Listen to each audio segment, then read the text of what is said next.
Hello everyone, welcome back to another episode of r/ProRevenge. In today's episode, dealing with an entitled neighbor. I'm not the vice principal anymore. Okay. Before we get started, make sure to subscribe so you will never miss a video. So let's get started. Dealing with an entitled neighbor. Just flipping through a few stories and reading about entitled drivers getting their just desserts. This made me think back to my days as a paramedic. We got a call to a house where there was a bariatric patient who had fallen. The patient was morbidly obese and weighed around 30 stone, 420 pounds. This story isn't really about them though. There are many reasons people get to this size, and I've never judged, only helped. No, the problem here was a really arrogant neighbor we had come across before, and boy was this chap an judgmental moron. Our patient had a car and had a disabled parking permit.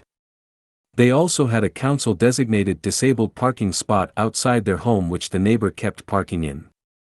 There had been a number of letters from the council regarding this, and a number of parking fines just served to annoy this chap even more.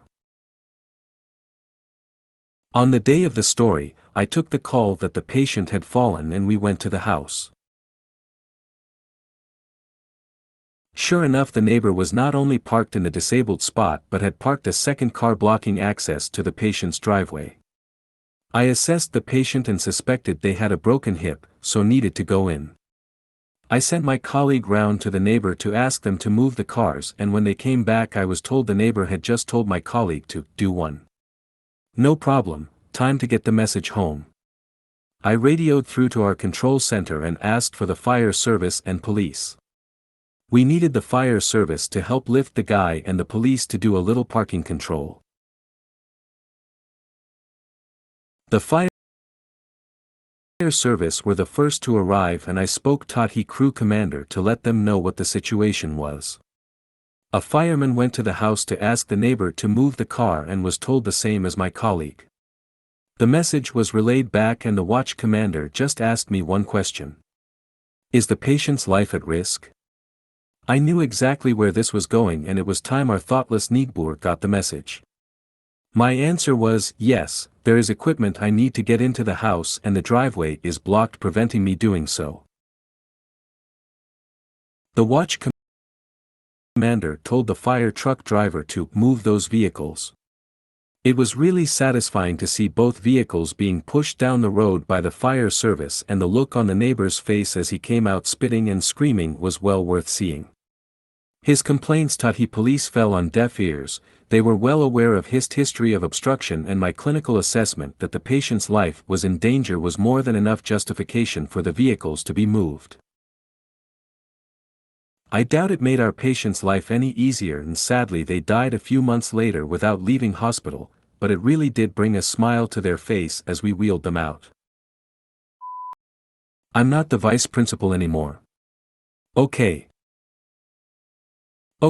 so this happened at the end of this school year. I posted what was going on in the r/teacher group, and several of the people there told me to post what happened in here. This story is in 4 parts and I apologize for the length. I also apologize for any teacher slang I use, as it is like second nature to use it, just like military cargo was when I was in the military. Basically, I was told that all the assistant/vice principals in the district, other Han at the high school, were being let go, and a teacher on assignment, TO, was going to take our jobs. I was not heartbroken over this, but was treated badly by the new admin team taking my job and my principal's job.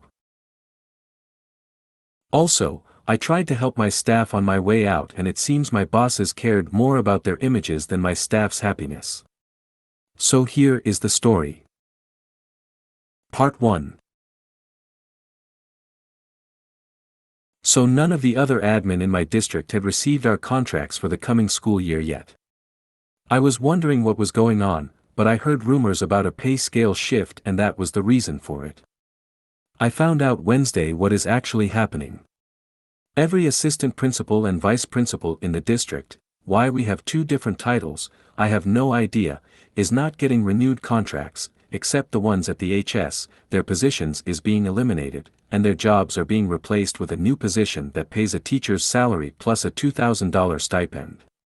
They are replacing the APs with learning coordinators.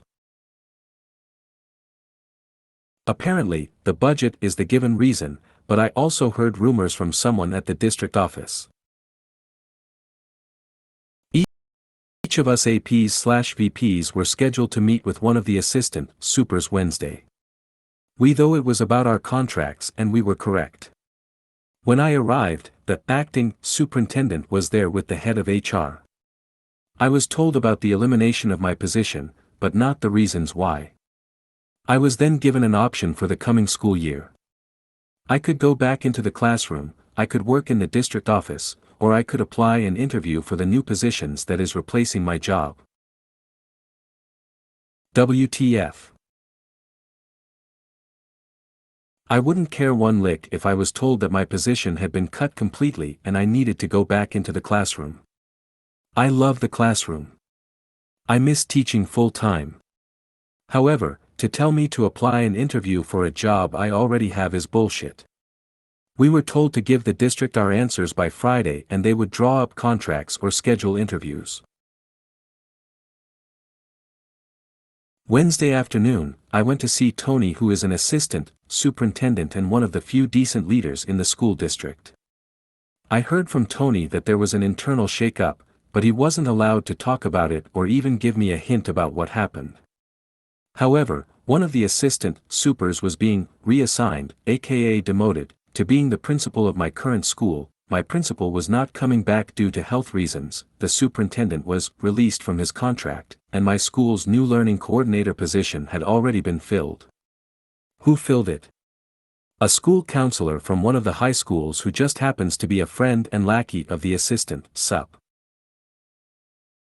That is now the new principal. So, early this morning I gave them my answer. I decided that I didn't need until Friday to decide. I tried to make sure I sounded professional, but I made sure that my message was getting across by speaking with authority. I went into the acting superintendent's office and told him that I thought that laying off a bunch of people so they could hire others to do the same job but at less pay was bullshit. I told him that the way the school district handled certain situations was idiotic. I then gave several examples.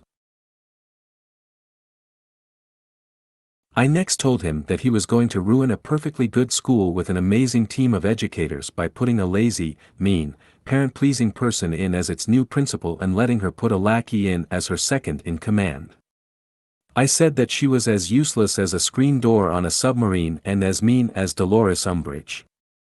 I finished the 3-minute speech by stating that I will work my ass off and finish the school year strong.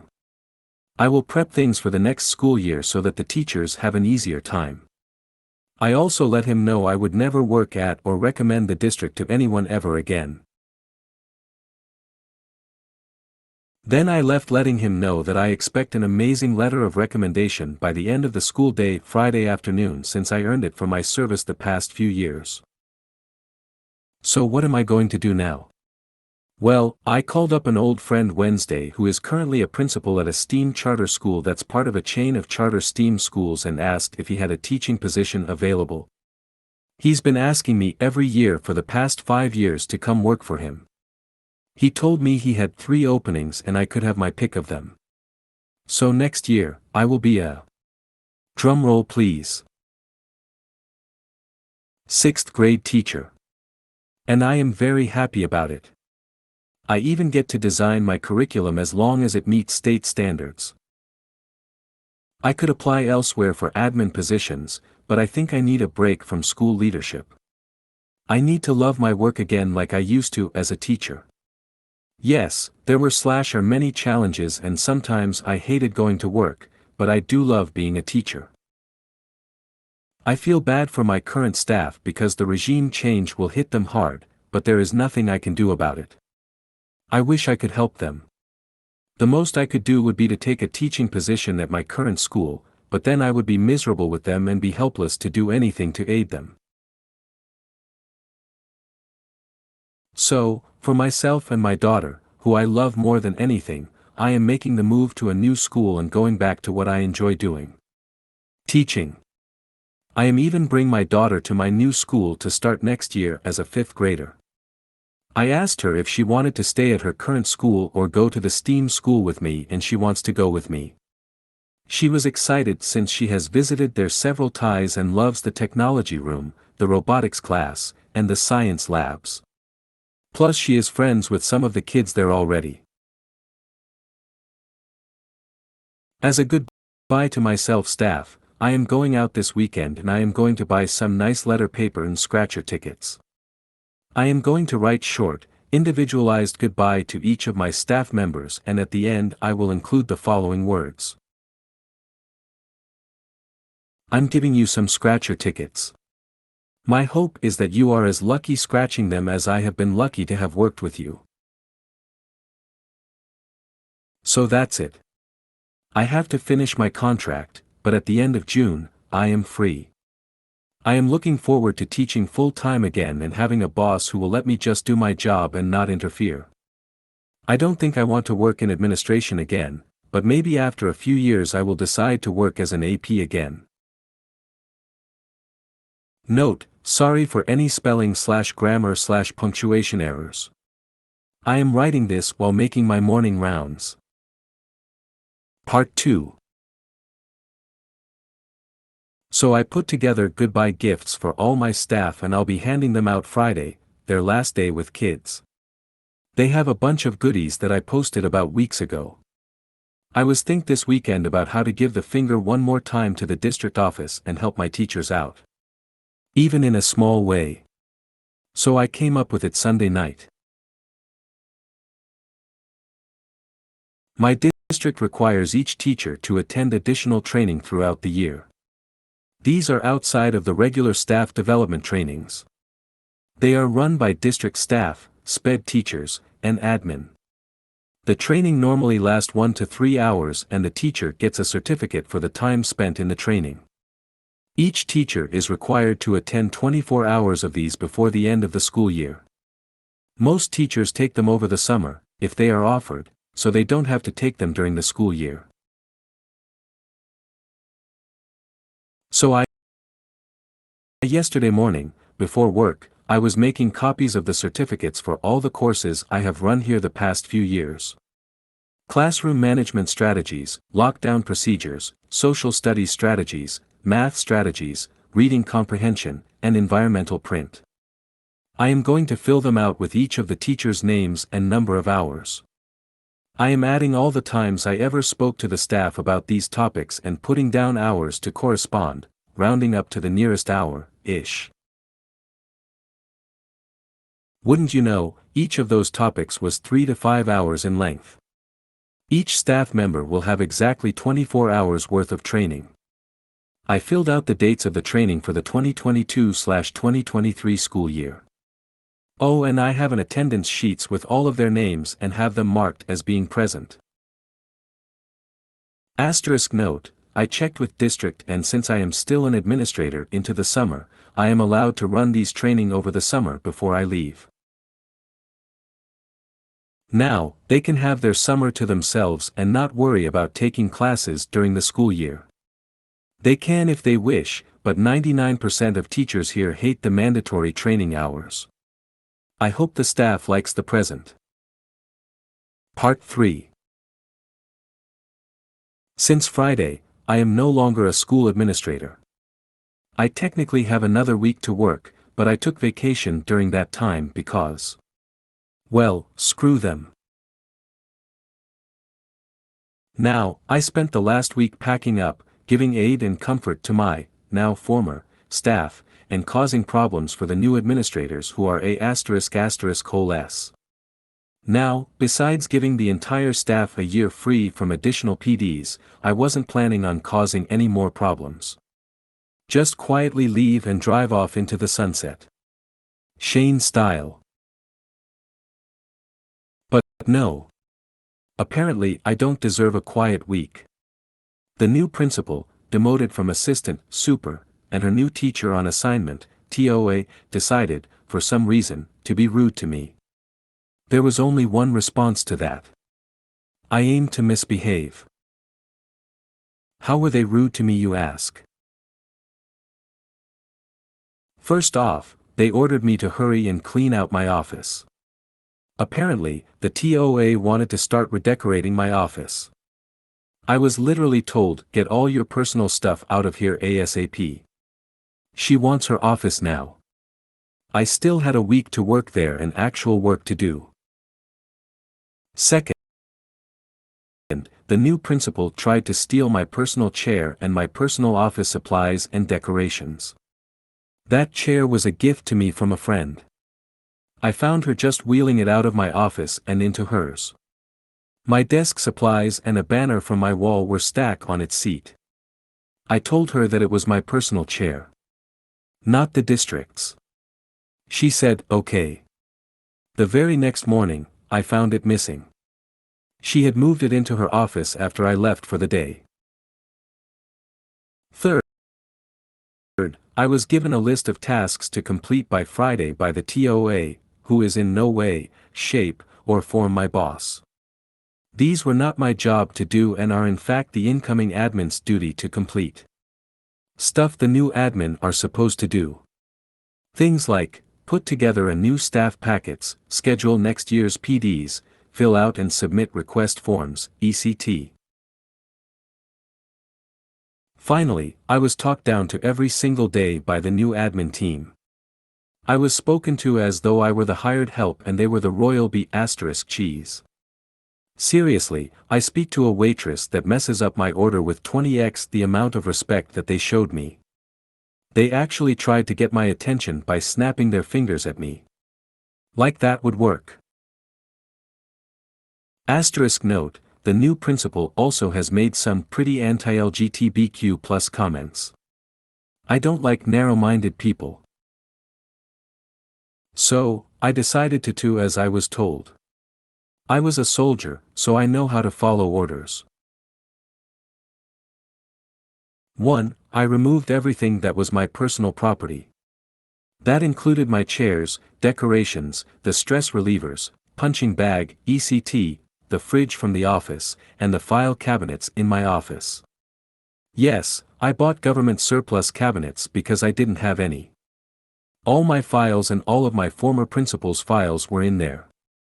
I had even bought the manila folder I used in it. So, I took every piece of paper out of my cabinets, removed them from my labeled folders, and stacked them on the floor into one large pile. There is no order to how they are stacked. I took my chair from the principal's office while she was in a meeting with parents. I just walked in and rolled it out. She stopped talking to the parents to ask what I was doing, and I responded that I was taking my personal property out ASAP as I was ordered to do. I had an old medium-sized fridge I had placed in the office workroom for office staff to store their food in. But it is mine, so I took the fridge. I brought it right out the front door and loaded it into my truck. I even took the new admin's food out of it and left them on the table. It's my fridge. I warned the rest of the office staff I was taking it, but forgot to tell admin darn. 2. I copied all my digital files over to a flash drive and then deleted everything off my work Google Drive. Anything I personally created or designed. 3. Copied all my emails too. 4. I informed the staff that if they need time off next year and need it approved, to submit the forms to me this week. I got several and they are all now approved. I got this idea from someone who messaged me here on Reddit and suggested I do this. Thanks for the advice. 5. I approved every supply list item the staff submitted and even drove to the district warehouse to pick up some items personally. I even approved funds for a second-hand kiln for the art teacher. She found a good one on Craigslist. 6. I had repaired my desk with bolts and tool from home. I took the bolts back. The desk is now lopsided again. The closet door was broken when I got there. So I repaired it. I have now put it back as it was when I was hired. 7. The two-way mirror to the detention room was mine. I had gotten it from a friend at another school, different district. It allowed me to watch ISS and detention students from my office without them seeing me. It popped that right out and took it home. Now the TOA has a hole in the wall the detention kids can look through. 8. I had put together all the lockdown buckets and fire drill bags myself with my own money. I took all of them back. This I felt bad about, but I will give them out to the staff at my new school. 9. I put a rush order on all classroom and building repairs and have an approved order to have every classroom repainted. 10. I assembled new staff packets and the new school year binders. Besides the basics of what is required, I have included throughout the binders in random places. Dilbert cartoons. Famous Harry Potter quotes. The lyrics to Nickelback's How You Remind Me, I Kissed a Girl, by Katy Perry, All Star, by Smash Mouth, and We Built This City, by Starship. A map of the area where I marked all the good places to eat lunch off campus. Funny Farside teacher comics. Cheesy teacher jokes. The union contact info. Crosswords, Sudoku, and word searches. A list of educational lawyers. Just in case. I also included in the binder the admin Wi-Fi password for them since that signal is stronger for some reason. 11. I went ahead and wrote out the PD schedule for next year. Oddly, every Wednesday is listed as free time or work in your classroom. I'm sure they will change it, but I don't know when they will find out what it says. 12. I had a master list of donators and partners in the community. It was posted on a whiteboard in my office. I got over 4 dozen businesses and people in the community to help with various things or donate over the years. I spent a lot of my time building relationships with them and making deals. I took a photo of it and then I erased the list. And took the whiteboard since it was mine. 13. Friday, I flew the LGBTQ+ flag instead of the state flag. I also placed LGBTQ+ flags in each classroom in case the staff want to display them. Then I got yelled at. 3 times. The first time was when I took back my chair. I was told it was unprofessional to just take it without asking. Especially with guests present. I responded with, yes, it was unprofessional to take my chair without asking. The second time was when the TOA found the refrigerator gone. She said that it was community property. I told her, no, it's my property, and I was told to take all my property from the campus. The third time was when I was in the parking lot leaving and they found the piles of papers. The principal flagged me down and told me to clean it up. I told her I was off the clock and that the district never reimbursed me for the cabinets, so I had to take them with me. I am expecting a call from HR today asking for my assistance setting everything back up, since with all my stuff removed and erased, the admin team has to actually put in some hard work. I'd come in. For my consultant rate. $75 an hour with a minimum contract for 12 hours. Part 4. So, as some of you know, I left the world of being an administrator a few weeks ago. I tried to leave behind some nice gifts when I left. I wasn't looking to cause problems my last few weeks, but the new admin team treated me in a way that was unacceptable. So I decided that Malcolm Reynolds had it right when he said, I aim to misbehave. Well, the Tuesday after I left, I received a call from HR. I ignored it. I then left for a road trip with my daughter where we went to San Francisco for a few days and went to 2 Giants games. Unfortunately, they lost both games. While we were on our trip, they called and emailed me at my personal email account. My work one was deleted by them. I ignored the calls and never opened the emails. My daughter and I then went to Disneyland for a few days of fun and then returned this past Friday. I then checked the voicemails and emails. I was asked, begged, and then ordered to come to the HR for important meetings. It is very important that we speak to you as soon as possible, is what they said repeatedly. So yesterday I went into the district office wearing cargo shorts, a shirt I got at Disneyland, and flip-flops. I don't work there, so I don't need to dress up. When I arrived, I was originally treated like a visiting VIP. The HR manager and her assistant tried to butter me up like a Pillsbury biscuit. After a few minutes of them trying to make small talk and me then letting them know I had plans to go to lunch in 30 minutes, they got to the point. They wanted me to turn over a few things took with me that, though they belonged to me, they said were sorely needed at the school. They gave me a list from the new principal which included, but limited to, my chair, seriously, my refrigerator and appliances, my community contacts board, people/businesses that I build relationships and partnerships with, my personally designed forms and worksheets, two-way mirror, my lockdown buckets and fire drill bags. They also wanted copies of every record I kept and notes I took on the staff and students.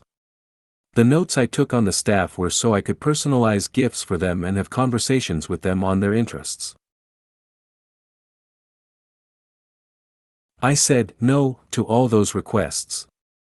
I told the ladies that the furniture and appliances were mine that I brought in. I stated that the chair was a gift to me from a friend and that the new principal can afford to buy her own chair. I also stated that I left any official school/district documents there and any I took with me and or deleted were of my own making and my intellectual property. I also stated that my contacts were developed over the years on my personal time and at personal cost to me. I also stated that everything I took, that I had submitted reimbursement, was never reimbursed. I kept my records and pay stubs. I never saw a red cent from those submissions. They offered to pay me for some of the items and gave me a rough figure of what the district would pay me to return the fridge, the forms, buckets, bags, mirror, and contact board. I told them that I did not want to hand them over to the new admin team since they had treated me so poorly. They asked me again and tried to reason that some of those things could be interpreted as school property. I told them that they were welcome to try and force me to return anything that was legally mine to them, but I would be willing to fight it in court. I also told them that those two new administrators made me uncomfortable and that their treatment of me could be considered making a hostile work environment. Especially when they tried to make me do their jobs for them. I then gave the HR team my lawyer's info. Asterisk note, I dated a lawyer after my divorce for a few years and we are still good friend and she has offered herself as my forever retained lawyer, that I can use her name and she'd help me if she could. I rarely use her name, but when I have needed her legal advice, she always comes through. I also help her with physical chores when she or her family needs help. I then wished the lady a good school year in the term to come and left. I doubt I will ever hear from them again. If you made it to the end of the video, thanks for watching. Don't forget to like, subscribe and share and we will see you in the next video.